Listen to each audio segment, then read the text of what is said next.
Achei você. Tempinho.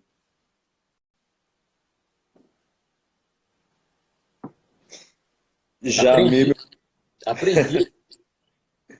tá me ouvindo bem? Estou te ouvindo muito bem, graças a Deus. Então tá, que ótimo. Jamê, que privilégio, viu? Poder sentar à mesa com você, né? O privilégio é meu, meu irmão. E a gente poder compartilhar. Eu tenho falado com os irmãos aqui, nós já conversamos, né? Mas eu quero reforçar isso para alguns irmãos também que estão chegando. Tenho falado com os irmãos sobre a importância da gente alinhar o nosso coração com aquilo que Deus está permitindo nesse tempo, né? Qual o nosso posicionamento como igreja, o que a gente pode fazer. E você é uma pessoa que eu sigo, eu admiro, vejo Jesus em você e quero te ouvir, quero que os irmãos que estão comigo e que estão ao nosso redor ouçam aquilo que eu ouço também, né? Então, quero te honrar por isso, né? Agradecer a Deus pela sua vida, mas quero que você reparta conosco, né? A gente conversou hoje mais cedo sobre falar sobre as nossas tempestades. Eu ruminei muito aquele podcast que você gravou sobre esse tema de Marcos 6, né? E temos. Ei, Irani, Essa tudo é a minha bem, minha primeira irmã? dama. Tudo bem, Isso graças a mesmo. Deus. Prazer te ver, Deus, viu? prazer é meu. Deus abençoe, viu? Amém. Amém. Obrigado por dividir o Jamê com a gente aqui. Eu divido. Ele é grande o suficiente, dá para eu dividir. Meu Deus. Amém. Amém. Mas eu peguei, né, aquela palavra sua sobre as tempestades e foi muito pontual para esses dias que a gente tem vivido, né? Como eu Uhum. estava dizendo aqui, vejo muita gente falando muita coisa, aí a igreja fica até sem rumo, confusa. A minha oração hoje, né, desde cedo, eu tenho orado pedindo, Deus, tira toda a confusão da igreja, né? Toda a confusão do meio do corpo, para que a igreja esteja alinhada com o coração de Deus, com o céu, para que a gente possa andar sem medo, sem desespero, confiantes que Deus ele é bom, né? Ele está cuidando de todas as coisas. Então, eu vou deixar para você falar um pouco aí para os irmãos, um pouco sobre isso e a gente vai discorrendo e conversando no decorrer do caminho aqui. Tá bem. E eu queria, antes de tudo, né, saudar a cada um de vocês, dizer do meu privilégio de estar nesse tempo, ao vivo. Não é? E você separar esse tempo a me ouvir é um privilégio muito grande, uma honra muito grande para mim. Tá? Mas a gente estava conversando sobre esse tempo que nós estamos vivendo. É um tempo diferente, né? Um tempo novo. Nem a minha idade, muito menos a de vocês, passamos por um período como esse, né? Um período assustador, um período que gera medo, gera confusão, realmente, gera muito desespero no coração das pessoas, né? E eu faço parte, me colocaram, né, seguramente uns 10 grupos de WhatsApp, seguramente. E eu tenho, assim, o capricho de ler toda a mensagem que chega. Menos aquelas que tem cachorrinho lá batendo a mão, essas coisas, eu não vou atrás, não.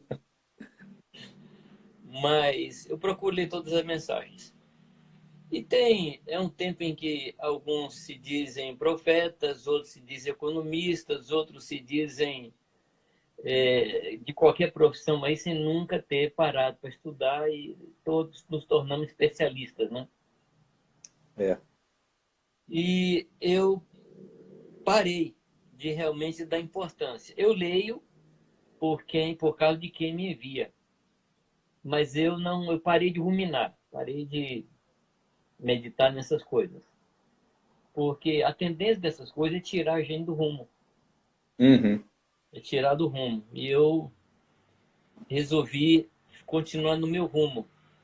A vida da gente, ela tem que ser gasta, tem que ser aplicada naquilo que a gente deve fazer. Hoje eu recebi uma mensagem de um discípulo lá do Paraná, um irmão muito bom para escrever, E ele, citando um outro autor, ele dizia assim: num período desse de muita confusão, o que é que nós temos que fazer?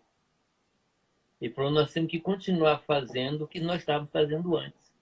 Uhum. Ou seja, pregar o evangelho, ser santo, ser puro, ter fé em Deus. E Deus me deu essa palavra de Marcos 6 no mês de dezembro. A gente estava passando algumas situações aqui que eu sentia água assim chegando no nariz. E orando a Deus, buscando várias situações em algumas congregações. E a gente estava lendo, né? Eu estava lendo o Evangelho de Marcos e me deparei com Marcos 6. E Marcos 6, ele, o outro lado dele é Mateus 14, quando fala da multiplicação, né? E eu chamo Mateus 14 como o capítulo do estresse. É um capítulo assim que traz muito estresse para os discípulos que estavam ali, para Jesus, você se lembra? E Marcos, ele traz algumas informações que Mateus não traz e Mateus traz algo que Marcos não traz. Então, juntando os dois textos, Jesus começa logo cedo, tocando em pessoas, curando pessoas, atendendo pessoas. Isso vai até assim a hora do almoço. E qualquer um de nós que passa aí 3, 4 horas atendendo pessoas, isso é cansativo, isso é estressante, né? E é nesse momento que ele recebe uma notícia terrível, que João, o primo dele, o amigo dele, uma pessoa que ele valorizava muito, tinha sido morto. O texto diz que Jesus ele vai para o monte orar. Eu acho, Rafael, que nessa hora, Jesus ele vai buscar o consolo. Estava Ele cansado, vai né? se apartar. É nesse lugar que a gente descarrega o estresse. É Sim. nesse lugar. O estresse a gente não tira ele indo para a praia. O estresse a gente acaba com ele estando diante de Deus. Eu não estou aqui pregando contra a praia, principalmente para mineiro, né, que gosta de Guarapari. Eu estou falando que há um estresse que descanso nenhum natural pode acabar. Então Jesus, diante de toda aquela situação, ele vai diante de Deus, vai no monte. E ele está no monte e o povo procura. Correto? O povo vai atrás dele. Uhum. E os Sim. discípulos vão lá e Jesus volta de novo a estar com o povo. Então, quando chega a tardezinha, os discípulos dão a Jesus uma ideia de mandar o povo embora. Correto? Ele diz assim: Senhor, despede o teu povo, porque o lugar é deserto. Uhum. Para eles saírem procurar alguma coisa. Quer dizer, a proposta deles é uma proposta totalmente sem sentido. Porque se o lugar é deserto, onde é que esse povo ia comprar pão? E são 5.000 homens. Não havia nenhuma padaria ali ao redor, no deserto, que suprisse 5.000 pessoas. Então, na realidade, aquele estresse todo, os discípulos têm uma ideia de se livrar do povo. Então, ele não estava resolvendo um problema do povo. Ele estava buscando uma solução para si. Sim. Correto? Então, manda embora. Jesus devolve a bola para eles e fala assim: dá vocês de comer a eles. Correto? Então, eu estou voltando esse ponto aqui, porque é muito importante. Eu não sei qual é a ideia que a gente faz quando a gente pensa na multiplicação. Se a gente pensa que Jesus levantou o pão, olhou para cima, abençoou, e a partir daí o pão começou a crescer na mão de Jesus. Uhum. Eu acho que não foi assim. Eu acho que ele partiu o pão e foi dando na mão dos discípulos, e esses, ao partir o pão que ficava na mão não acabava. Eu entendo dessa forma. Aleluia, né? Então, Multiplicava na mão.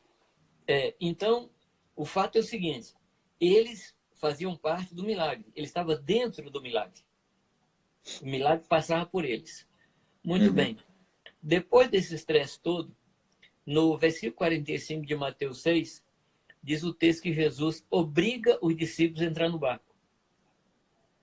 Eu fiquei pensando: Deus, por que obrigou? Porque eram pescadores. Outro texto fala que Jesus conclamou. Uhum. Na maior parte das versões, a ideia é essa, que Jesus empurrou eles para dentro do barco. A maior parte era pescador, a maior parte desses discípulos. E por que eles não queriam entrar no barco? Vamos lembrar que era tardezinha para a noite. E esse mar é em torno de 120 metros mais baixo que do que o mar Mediterrâneo. E é uma região que dá muito movimento de vento. Então, tem certos momentos lá que tinha tempestades. As tempestades eram assim, eram diárias. Então, nenhum pescador conhecedor do mar queria atravessar aquele mar nessa hora. Ou seja, eles sabiam que vinha tempestade. Jesus sabia que vinha tempestade, por isso Jesus os obriga a ir. E eles vão. E o que Jesus faz? Jesus para se despedir do povo, ou despedir o povo. O primeiro momento que os discípulos falam com Jesus, fala, despede o povo. Esse despedir do povo é no sentido de dispensar. Só que o despedir de Jesus é aquela despedida do brasileiro. Te despede na sala, despede no portão, despede na calçada. Eu vi uma história que dizia que a diferença do brasileiro para o americano é que o americano sai sem despedir. O brasileiro despede sem sair. Boa essa, hein? É uma realidade. E assim, Jesus ficou para despedir. Ou seja, ele era ligado ao povo. O coração dele estava com aquele povo. E ele termina de despedir, o que ele faz? Ele vai para o monte orar. Nisso os discípulos vão. Na quarta vigília da noite, ou seja, entre 3 e 6 da manhã, que é o pior horário da noite para vigília. Não sei se você se vê exército, mas é o pior horário para sentinela. Porque a noite está aí, o dia não chega, é uma agonia. É uma agonia. E é nesse momento que a tempestade se abate sobre os discípulos. É nesse momento. E eles começam a se perturbar e diz o texto que eles estão remando contra a tempestade. Correto? Estão remando. E o texto é muito interessante porque diz que Jesus, no monte orando, ele vê os discípulos no meio da tempestade. Meu Deus, é impressionante como o Senhor não nos perde de vista. Sim. E nós podemos ter a mesma compreensão, a mesma visão que ele, se nós estivermos em oração. Porque quando a gente entra em oração, nós começamos a ver o que Deus vê. Se a gente não está diante de Deus, a gente não consegue ver como Deus vê as coisas. E como a gente não vê como Deus vê, a tendência nossa é entrar em desespero. Sim. E eles começam a gritar, começam a se perturbar. E eram pescadores. Então aquela tempestade devia ser uma tempestade assim, fora do comum. Porque eles gritavam muito. Nisso, o que Jesus faz? Jesus desce do monte e o texto diz que Jesus vai ao encontro deles. Mas só um detalhe, que diz o texto que os discípulos começavam a gritar ali naquele momento. E qual a lição que eu tirei para mim? Que há momentos em que a gente grita mesmo. Não é pecado gritar, não é vergonhoso gritar. Tem alguns momentos da minha vida, algumas aflições, que realmente eu grito.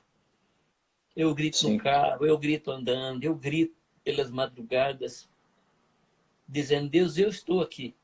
E eu preciso do Senhor. E esse é o grito dele. Eu creio que é o mesmo grito do povo lá no Egito, quando a palavra diz que o clamor do povo subiu diante de Deus. Interessante que aquele povo estava ali há 430 anos. Então aquele povo não tinha mais uma relação com Deus, não conhecia mais a Deus, mas clamava. E aquele clamor subiu diante de Deus. Uma coisa que Deus me falou muito, Rafael, é que Deus escuta até a oração que eu não faço. Eu estou clamando, eu estou gemendo. E Deus escuta o meu gemido, Deus vê o meu clamor. E aquele povo, aquele discípulo estava ali gritando, e o texto diz que Jesus vai encontrar-se com eles. Mas o engraçado, se é quem pode chamar de engraçado uma desgraça dessa, né? Quando Jesus chega paralelo ao barco, diz que faz menção de continuar. Não sei se você já reparou esse texto. Ele faz menção de seguir adiante. Eu fico pensando, será que Jesus queria prová-los? O que Jesus queria? Porque, a princípio, diz que Jesus foi estar com eles. Eu entendo, Rafael, que minha interpretação, que quando Jesus vai por cima da água e faz menção de caminhar, ali ele está nos falando duas coisas. Que ele está nos convidando a caminhar por cima da água. Esse é o padrão. Amém. Esse é o Amém. padrão. Ele diz, é assim que a gente enfrenta a tempestade. É passando por cima da água. E a única maneira da gente passar por cima da água é se a gente estiver assentado em Cristo na região celestial. É a única Amém. maneira. Se a gente mantiver essa confiança de que nós estamos assentados em Cristo na região celestial, toda tempestade nós vamos ver de cima. Se a gente esquecer que a gente está assentado em Cristo, e isso não é uma indução do meu pensamento, mas é um fato. Porque quando Cristo me ressuscitou com ele, ele me assentou juntamente consigo na região celestial. E é nesse lugar que eu estou. É nesse lugar que eu vivo. E eu gosto de dizer para os irmãos que aquilo que as pessoas veem em mim não é verdade. Elas estão vendo só uma projeção holográfica. Porque na realidade eu estou sentado em Cristo na região celestial. E eu preciso crer nisso o tempo todo. Então essa caminhada por cima da água, eu creio que ele está estabelecendo um padrão. Ele diz, é assim que a gente resolve os problemas. É assim que a gente enfrenta a tempestade. Amém. E por que ele faz menção? Eu creio que ele está nos ensinando que, apesar da tempestade, o nosso destino não é a tempestade. O nosso destino é chegar do outro lado. Porque a tendência da gente é, na tempestade, a gente esquecer o objetivo. A gente esquecer o alvo. A gente luta tanto com a tempestade, a gente gasta tanta energia lutando com as tempestades, que a gente esquece para onde a gente ia. E aí se perde. E afunda. Correto? Mas eu queria voltar para a gente falar do alvo. O texto diz que Jesus empurra eles para dentro do barco e manda eles ir para Betsaida. Ora, qual era a situação ali onde eles estavam, desse lado do mar? Era uma situação de falta de pão. E o que é que Betsaida significa? Casa do pão. Casa do pão. Então Jesus está tirando ele de uma situação de penúria, de falta, e levando para abundância. Mas entre uma coisa e outra tem uma tempestade. Há uma necessidade de perseverança. Há uma necessidade de a gente persistir. Uma coisa que a gente não fala muito, que pouco crente conhece, é a palavra resiliência. Nós precisamos ter isso. Resiliência é a capacidade, por exemplo, em física, né? Quando você aperta uma borracha, você solta, ela volta àquele lugar. E nós temos que ter essa capacidade de voltar àquilo que a gente é. Voltar àquilo que nós já somos em Deus. Eu estava escrevendo para o encontro de jovens e Deus me falou muito forte que nós já somos aquilo que nós devemos ser. Nós já somos. Já fomos santificados, já fomos justificados, já fomos lavados, fomos glorificados com Cristo. Nós já somos. E nós temos que trabalhar para isso que nós somos em Deus, se transformar em algo concreto e experimental no nosso dia a dia. Então nós precisamos ter essa atitude de fé para não parar no meio da tempestade. No meio da tempestade a gente tem o costume de jogar tudo para cima. A gente fala, vou dar um tempo, não estou entendendo, parece que Deus me abandonou. É porque a gente desceu do lugar onde a gente deveria estar. Porque essa posição é o que nos dá a vitória. Essa posição é que nos mantém na fé em Deus, olhando para aquilo que Ele quer que a gente olhe. Então, Ele faz esse convite para nós, né? E nos coloca de novo no lugar. E aí o texto diz que Jesus sobe no barco para estar com eles. Eu acho isso muito bonito. Ele não somente caminha por sobre as águas, mas diz, eu vou estar com vocês. Mas tem um episódio aí, que é um tal de Pedro. Correto? Eu, honestamente, eu não entendo a cabeça de Pedro. Eu quero ter uma conversa com ele para me explicar. Porque todos eles, olhando para aquele vulto que passava por cima da água, começam a dizer assim, é um fantasma. E essa é uma das tempestades. Faz a gente perder a visão que Deus nos dá e faz a gente ver o que Deus não mostra. Essa é uma característica da tempestade. Faz a gente ver fantasma, faz a gente olhar para esse coronavírus aí e ver um grande fantasma. E não é. É um acontecimento. É uma outra situação. Uhum. E nós não podemos Sim. olhar para o coronavírus. Nós devemos manter o nosso alvo de ir para onde Deus quer que a gente vá. Quando eles veem isso, Jesus olha para eles e diz assim, olha, não temas, sou eu. Eu estava pensando nessa expressão de Jesus, que é a mesma expressão que Jesus usa quando ele fala antes de Abraão, eu sou. É a mesma expressão quando Deus fala para Moisés, eu sou quem enviou. E nós precisamos crer nisso. A nossa fé está baseada nisso, que Deus é. Hebreus fala isso, Ah, que aquele que uhum. se aproxima de Deus, creia que ele é. É que o verbo que a gente usa na língua portuguesa é o verbo existir. Mas o verbo existir, ele é impreciso. Porque a gente usa o verbo para dizer assim, existe fantasma, existe mula sem cabeça, existe Saci Pererê. Mas o que Deus quer falar ali, quando ele diz eu sou, ele está colocando toda a carga, toda a responsabilidade, toda a nossa fé nesse fato. Ele é. Ele é. É a coisa mais concreta que nós temos na nossa experiência cristã, é o fato de que Deus é. Tudo que aconteceu é em cima disso. Deus é. E nós Amém. não podemos esquecer de forma nenhuma que o nosso Deus, ele é. Todos os outros deuses não são. Quando Deus responde a Moisés, e Moisés pergunta, se o povo me perguntar quem foi que enviou, o que é que eu digo? A gente acha assim uma pergunta um pouco tonta, né, de Moisés. Só que a gente tem que lembrar o contexto. De novo, 430 anos, no meio dos egípcios, o povo perdeu a noção de Deus. Centenas de deuses ali naquele meio, muitos deuses. Aí ele pergunta, qual foi o Deus que me enviou? É o Deus Falcão, o Deus Gato, o Deus Águia, o Deus Jacaré, o Deus Crocodilo? Qual o Deus que me mandou? Aí Deus fala assim, eu sou. O que significa? Os outros não são. Os outros não Uhum. são. Deus desqualifica todos os outros que se dizem deuses. Ele diz, eu sou. E é isso que Jesus fala ali Amém. sobre as águas. Não temas, eu sou. E o que vai tirar o temor do nosso coração é a gente ter fé nesse Deus. Entender que Deus é. Deus é. Não pode ser abalado. Nunca vai ser abalado. Todas as coisas são abaladas. E quem as abala é Deus. Quem Uhum. move as coisas abaláveis é o próprio Deus, porque nada pode abalar ao Senhor. E a gente tem que lembrar, nós estamos escondidos dentro dele. Ele é o nosso esconderijo. Ele é o nosso seguro alto, é o nosso alto e seguro refúgio. É ele.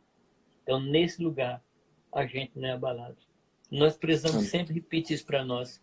Eu creio num Deus que é. Nisso, quando Jesus fala, eu sou, aí Pedro faz uma proposta. Se é o Senhor mesmo, manda que eu vá ter contigo por sobre as águas. Meu Deus do céu, honestamente, Rafael, eu não falaria isso. E se não fosse? E se não fosse? Talvez eu falasse assim, bom, se é o Senhor, manda Judas. Por quê? Se não fosse, não se estaria perdendo muita coisa, né? Mas ele fala, eu vou. E esse é o Pedro. E ele faz a coisa mais louca que um pescador pode fazer. Sair do barco no meio da tempestade. No meio da tempestade, o lugar mais seguro é dentro do barco. E ele sai do barco sendo um pescador. Isso para mim revela o seguinte: toda estrutura humana, tudo aquilo que nós fazemos, tudo que nos sustentou até agora, antes do coronavírus, não nos sustentará mais. Tudo aquilo que nós cremos até agora, Verdade. tudo aquilo que foi suporte para a nossa fé, Deus está querendo que a gente saia do barco. Amém. Talvez ele entre de novo no barco com a gente. Talvez. Não sei. Uhum. Mas hoje, ele quer que a gente saia do barco e vá com ele, caminhando sobre as águas. E Amém. entra na água, entra no barco com eles. E o texto diz que logo ele chega do outro lado. Interessante que quando fala da tempestade, eles estão no meio do lago. Quando Jesus entra, ele chega imediatamente do outro lado. A presença de Jesus faz isso. Faz a gente passar por meio não só de coronavírus, mas todos os outros problemas da vida, faz a gente chegar logo do outro lado. Ainda que demore, mas a gente chega logo. Ainda que passe alguns anos, mas a gente chega logo. Não sei se eu consigo me fazer compreender. Porque com o Senhor a gente está seguro. Amém. E aí, amado, quando Jesus entra no barco, faz cessar a tempestade, e eles ficam perplexos, né? Quem é esse que faz isso, né? E a palavra diz que eles não compreenderam, porque o coração deles era endurecido, eles não compreenderam o milagre do pão. Sim. Eu achei isso muito sério, porque como é que a pessoa está dentro do milagre, ela está fazendo o milagre e ela não compreende? Eu só tenho uma explicação: o estresse do dia, a luta do dia, porque o milagre foi à tardezinha. A luta do dia vai endurecendo o coração da gente. As lutas diárias vão deixando a gente insensível a Deus. A gente não pode permitir que as lutas diárias endureçam o coração da gente e a gente perca a sensibilidade de quem Deus é. Sim. Mais do que quem Deus é, do que o que Ele faz. A gente não pode perder essa sensibilidade. Aqueles homens, eu fico pensando, Deus, que homem de coração duro, mas eles são meu espelho, né? Eu olho para eles e eu me vejo. A nossa vida é um milagre. Nós estamos aqui por causa de um milagre. Você não concorda? A nossa própria existência é um milagre. Eu cheguei até hoje por um milagre do Senhor. Porque sem Ele, nada posso fazer. Não posso respirar. Não posso sequer respirar. Mas por um milagre de Deus, eu cheguei até aqui. E se Ele entrar no carro comigo, logo eu vou estar do outro lado. Pode se demorar alguns anos, mas logo eu vou estar lá. É assim que Ele nos ensina, né? Embora pareça tardio, nos responde, Lucas 18 fala isso. Embora pareça tardio, dentro de uma tempestade parece que você perde noção do tempo. Fala, será que Deus não vai me ouvir? Ele está ouvindo. Ele me viu antes da tempestade, Ele me vê dentro da tempestade e Ele vai me levar ao bom termo. Eu gosto de um texto na Escritura que para mim é o versículo que mais me encanta. E a palavra diz em Hebreus que o Senhor vai nos tomar pela mão, vai nos apresentar diante do Pai e vai dizer assim, eis aqui os filhos que tu me deste, e não me envergonhe de chamar os meus irmãos. Eu não sei, Rafael, qual é a sua expectativa de eternidade. Para mim é isso aí, é esse ponto. É esse momento. Entendeu? Eu não sei o que vai acontecer depois desse momento. Eu não sei o que é a nova terra, não sei o que é o novo céu, porque meu foco está nesse momento. Quando o Senhor Jesus vai me pegar e vai me levar junto do Pai, sem se envergonhar de mim. Então, isso me dá suporte para o dia de hoje. Entendeu? Eu sei que quando Ele se manifestar, eu vou ver exatamente como Ele é. E eu vou ser exatamente como Ele é. Amém? Aleluia. Pode gritar na tempestade, não tem problema nenhum. Não tem problema nenhum. Pode gritar, pode clamar. É assim mesmo. Amém. Jamê, que preciosidade. Você estava falando aqui, voltando um pouco no que você estava falando no início, você começou falando que as coisas têm nos tirado o rumo, né? E eu tenho me lembrado até de Hebreus também, quando ele fala assim, permaneçam naquilo que vocês têm aprendido. Eu acho que às vezes a gente está tão embriagado que a gente, pelas lutas, né? Pelas tribulações, que a gente perde o rumo e a gente esquece de permanecer naquilo que a gente tem aprendido. A gente fica esperando algo novo, algo sobrenatural. Não que Deus não faça o sobrenatural, mas Ele já deu o caminho, né? Permaneçam nisso.